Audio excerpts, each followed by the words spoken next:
Buhtar Tabuni ungkap penderitaan bangsa Papua. Pahamilah, garis politik kami bukan dengan Indonesia. Melansir dari poskupang.com, di tengah pergolakan yang tak berkesudahan di tanah Papua, ini berkembang lagi isu baru yang makin memanas.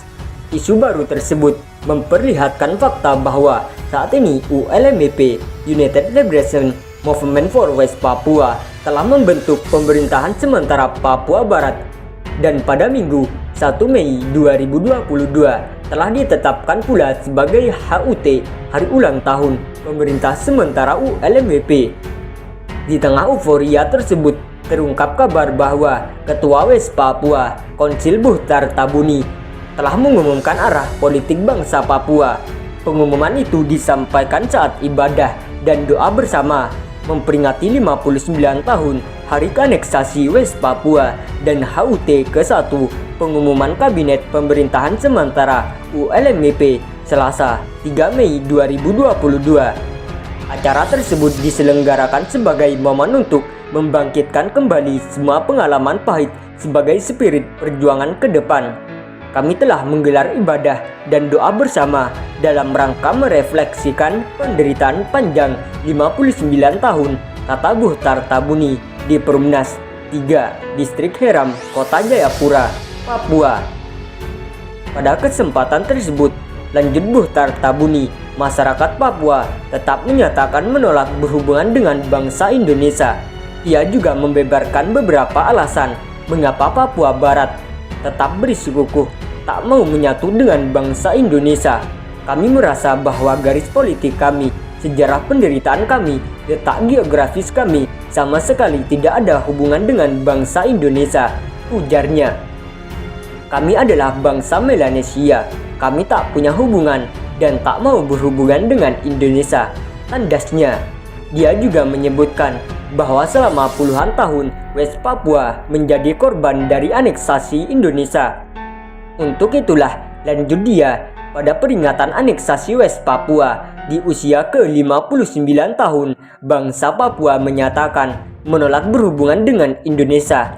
Secara tegas, lanjut Buhtar Tabuni, bangsa Papua menyatakan menolak berhubungan dengan Indonesia dan akan kembali kepada saudara-saudari di Melanesia. Sementara pada bagian lain, Menteri Urusan Politik Pemerintahan Sementara West Papua ULMWP Bazoga Logo mengatakan 1 Mei 2022 ditetapkan sebagai HUT Pemerintah Sementara ULMWP. Pada 1 Mei 2022, Pemerintah Sementara Papua Barat memperingati HUT pertama Kabinet Pemerintah Papua Barat. Kami juga memperingati 1 Mei sebagai Hari Deklarasi Komando West Papua Army, kata Bazoga Logo. Bazoga Logo menyampaikan pihaknya sangat bersyukur pada tahun karena telah mengantarkan pemerintah hingga ke usia 1 tahun 2022. Kami yakin dan percaya ke depan Tuhan tetap mengantarkan kami pada kemerdekaan dan kedaulatan penuh di luar hukum dan politik NKRI secara damai, tambah dia. Tak diketahui apakah momen tersebut melibatkan pula para prajurit KKB yang selama ini bertempur di medan laga. Tak disebutkan pula apakah pada momen bersejarah itu diundang pula para panglima KKB yang selama ini bertarung nyawa demi Papua merdeka. Namun dari fakta di lapangan terlihat kalau momen tersebut tak menyertakan semua pihak yang terkait erat dengan Papua merdeka. Bahkan Sebisam Bom yang sehari-hari berkoar-koar tentang perjuangan KKB demi ke Papua merdeka sepertinya tak terlihat hadir pada acara tersebut. Fakta itu mendikasikan bahwa Sebisam Bom kemungkinan masih berseberangan dengan Benny Wenda yang beberapa waktu lalu telah mengklaim diri sebagai presiden sementara Papua Barat. Padahal belum lama ini, Sebisam Bom secara lantang menyuarakan aspirasi Panglima KKB di Kabupaten Nduga, Eganus Gogoya, tentang perlakuan Indonesia ke Papua. Dalam pernyataannya, Sebisam Bom meminta PBB untuk segera turun tangan menangani pelanggaran HAM yang terjadi di Papua. Baik Sebisam Bom maupun Eganus Gogoya menuduh Indonesia melakukan pelanggaran HAM berat di tanah Papua. Padahal faktanya berbanding terbalik dengan kenyataan yang terjadi di bumi cendrawasih tersebut.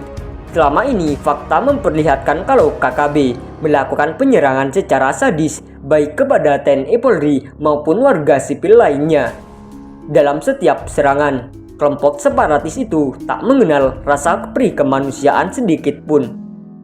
Jangankan warga berusia dewasa, kepada anak-anak bahkan balita pun diberlakukan dengan sangat kejam. Penderitaan itu dialami oleh seorang balita berusia 2 tahun 6 bulan, Buhati Babinsa 1702-Kurulu, Sertu Eko Andrianto Husugian, bersama Sri Lestari Putri istrinya. Mereka dibantai secara kejam oleh orang tak dikenal yang ditengarai sebagai kelompok baru KKB Papua. Ketika Buah Hati sedang dalam pelukan sang bunda, kelompok KKB itu melakukan pembantaian secara kejam. Praktis, jari jemari bocah tak berdosa itu putus akibat tebasan benda tajam kelompok pengacau tersebut. Peristiwa lain yang juga sangat melukai hati bangsa Indonesia adalah serangan brutal KKB para dokter dan tenaga medis lainnya di distrik Maibrat beberapa waktu lalu. Bahkan para karyawan yang sedang memasang jaringan telekomunikasi di wilayah lain pedalaman Papua pun dibabat habis oleh KKB. Berangkat dari fakta itulah, maka ketika Egyanus Kogoya dan Sebit Sambo menuduh Indonesia melakukan pelanggaran HAM berat merupakan tudingan yang mengada-ngada.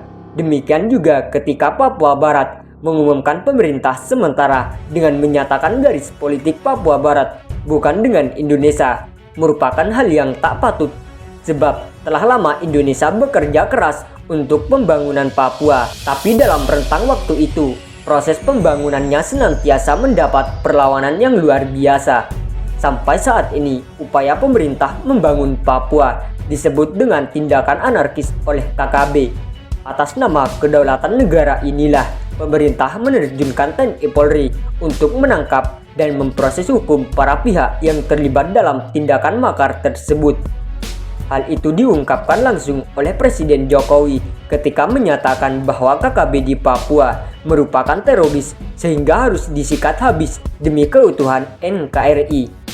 Saat ini video tentang pernyataan Presiden Jokowi tersebut viral di media sosial. Dari perintah Presiden Jokowi itulah TNI Polri pun diterjunkan ke Papua untuk menciptakan kondisi yang aman bagi masyarakat setempat. Meski saat ini Papua masih bergolak, tapi secara umum daerah itu masih kondusif.